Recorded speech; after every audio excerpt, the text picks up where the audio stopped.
आइए आज हम लोग सरसों के फूल के बारे में देखेंगे।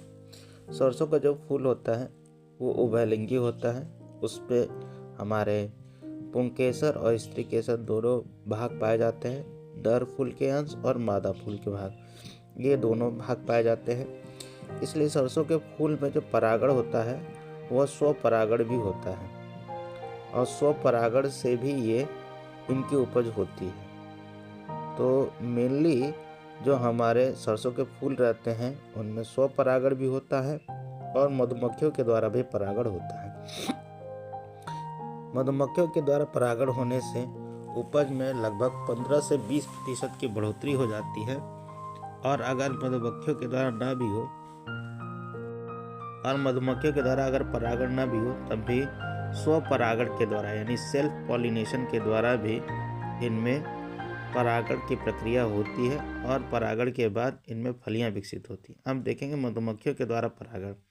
अब देखिए ये मधुमक्खी है और ये एक फूल से दूसरे फूल में जाकर ये परागण करती है, परागकणों को ले जाती है। अब मधुमक्खियों के द्वारा परागण से सरसों के फूल आपके फलियों में तेजी से बदलते हैं और इससे सरसों की खेती में 15 से 20% तक की बढ़ोतरी मानी जाती है।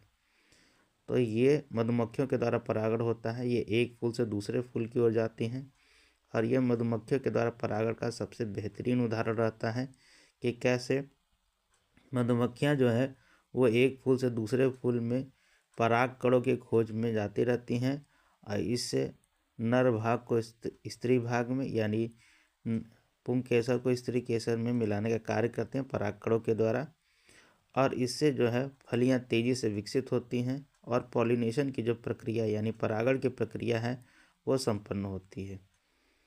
तो सरसों के फूल में दो प्रकार से परागण होता है। पहला स्वपरागण यानी सेल्फ पॉलिनेशन और दूसरा होता है मधुमक्खियों के द्वारा परागण जो कि मधुमक्खियों के माध्यम से होता है, जिसमें मधुमक्खियां जो है वो एक पॉलिनेटर्स का काम करती हैं और इससे सरसों की फलियां ज़्यादा तेज़ी से विकसित होती हैं, ज़्यादा तेज़ी से फसल की उपज बढ़ती है।